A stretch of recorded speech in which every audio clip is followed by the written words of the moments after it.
Why do smart people overthink easy decisions? Because everyone tells you to think things through and weigh up your options carefully. But while you're stuck analysing every choice, other people are making quicker decisions and reaching their goals faster than you. After diving deep into the research, I'll show you why smart people overthink decisions and the simple system to stop it. Plus, if you want a free cheat sheet to stop overthinking and make decisions faster, then check out the link down below in the video description. Now, this is what happens to many smart people. You wake up in the morning and immediately face your first decision of the day. What should I do first? And instead of picking something and getting started, your brain launches into this familiar loop.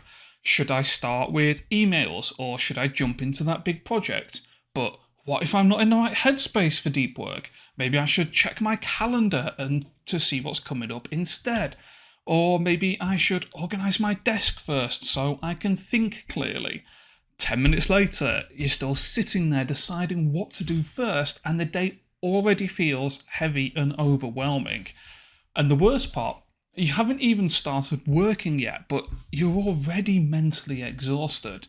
So finally, you force yourself to pick a task. But then comes the next wave of decisions that nobody talks about. How perfect does this need to be? Should I research more first to make sure I'm not missing anything? What if I start and realise I'm going in the wrong direction? And these aren't questions about the task itself, they're all the tiny choices that surround the task. And each one feels important in the moment. Each one feels like it deserves some careful consideration. So instead of dealing with all of these decisions, you end up scrolling social media because that requires zero effort. And each decision doesn't just disappear, it sits in your brain like an open browser tab, constantly running in the background. And by 2 p.m, you're carrying around these 20 different decisions and you feel exhausted even though you haven't accomplished much yet. It's like trying to think clearly while juggling. Everything requires more effort, but when your mental bandwidth is divided across tasks. And you tell yourself you're being smart, you're being thorough, you're being responsible by thinking things through carefully. Let me do a little bit more research first, get a bit more clarity before I commit to a direction. But there's always one more angle to consider. There's always one more piece of information that might help, one more factor to weigh. Meanwhile, the thing that you're deciding about starts to feel bigger and more overwhelming the longer that you wait. What started as a simple choice becomes this huge complex decision that you've built up in your mind. You have all the productivity apps, all of the organisational systems, all of the time management knowledge. You've read the books, you've watched the videos, you know what you should be doing, but somehow you spend more time deciding how to organise your tasks than actually doing the tasks.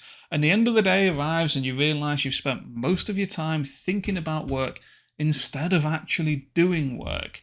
You had the good intentions when you started, you knew what needed to be done, but somehow it didn't happen, and instead of feeling accomplished, you feel frustrated and behind. You promise yourself that tomorrow will be different, that you'll be more decisive, and you'll just pick something and that you'll stick with it.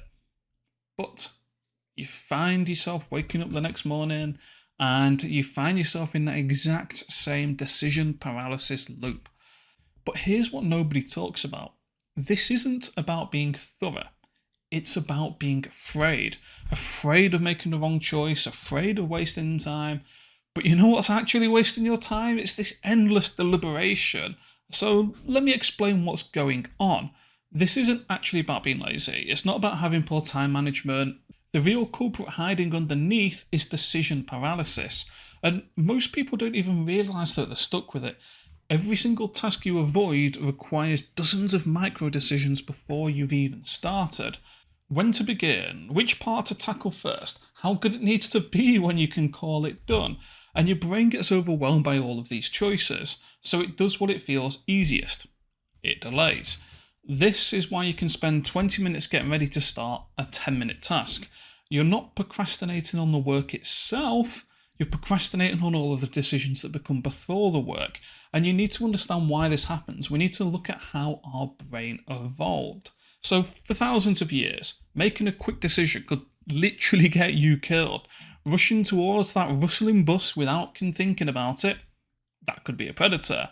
Our ancestors survived because they were more cautious, because they deliberated, because they gathered more information. And your brain is still running on this prehistoric software, trying to treat every choice like a life or death situation. No wonder you feel exhausted by 2 pm. You've been running survival protocols on decisions like, should I respond to this email now or later?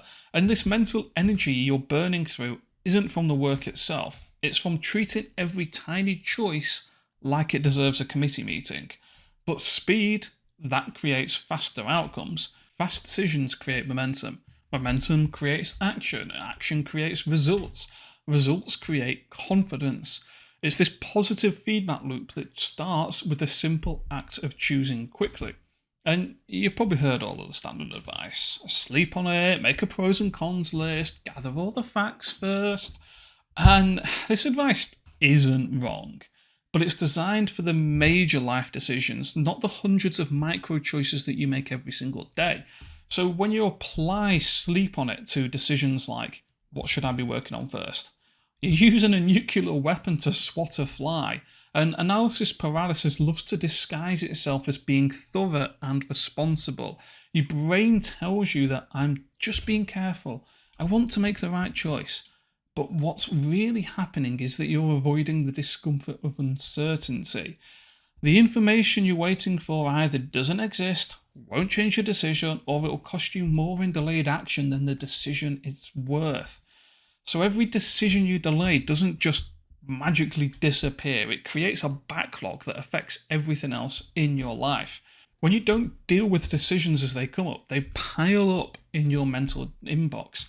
Each unmade choice sits there consuming a little bit more of your cognitive bandwidth, and the decision debt accumulates just like financial debt, except the interest rate is your mental energy and emotional well-being.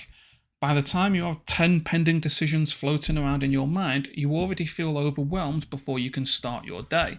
This is why successful people seem to have unlimited mental energy. They're not carrying around all this weight of unmade decisions everywhere that they go.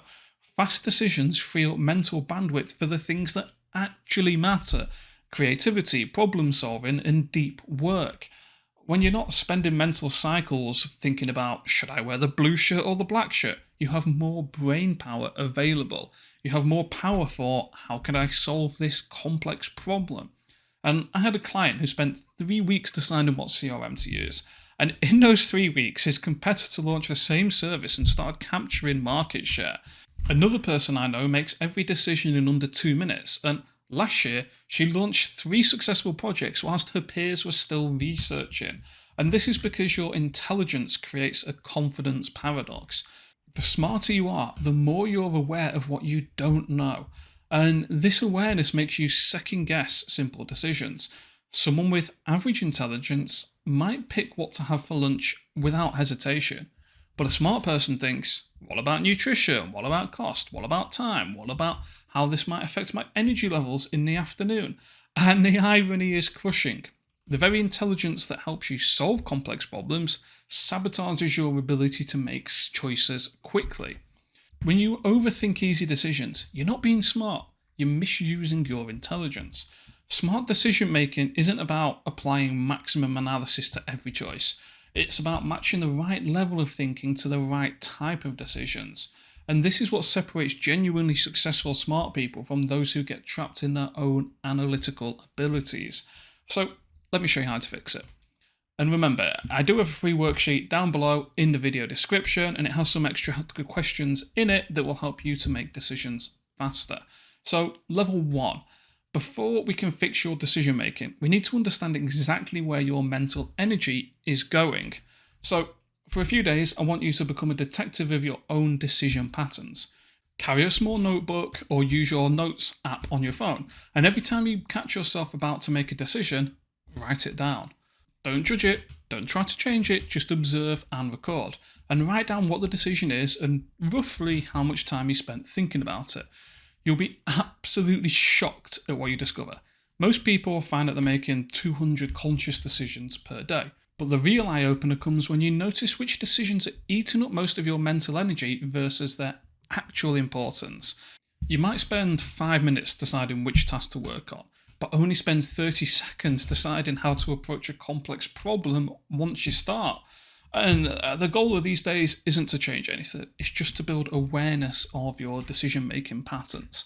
So that brings us on to level 2. Now that you understand your decision landscape, it's time to implement the framework which will change everything. This is called the 777 system, and it's designed to help you free yourself from those decisions and avoid that mental clutter. So it starts with giving yourself 7 seconds for low stakes decisions, and these affect only you. They are easily reversible and you'll probably forget about them in a week. So, for example, what to wear to work, what email to answer first, what to eat for lunch, and so on. For the first week, focus exclusively on these 7-second decisions. Each morning, identify 5 deliberate 7-second decisions that you need to make that day. Set an actual timer on your phone for 7 seconds and force yourself to choose before it goes off. Track your wins in a simple note on your phone. Write down a decision and whether your quick choice worked out fine or not. And you'll be amazed at how often your rapid choice was perfectly adequate, sometimes even better than if you had deliberated. And celebrate that speed over the perfection. The goal is to prove to yourself that quick decisions usually turn out just fine. So then we move on to level 3. And for the second week, you're ready to add in the 7-minute decisions for medium stakes decisions. So these affect other people, take a little bit of effort to reverse, and have some moderate consequence. So for example, it could be things like how to respond to a difficult email from your boss, which project to prioritize this week, and how to handle a conflict with a colleague.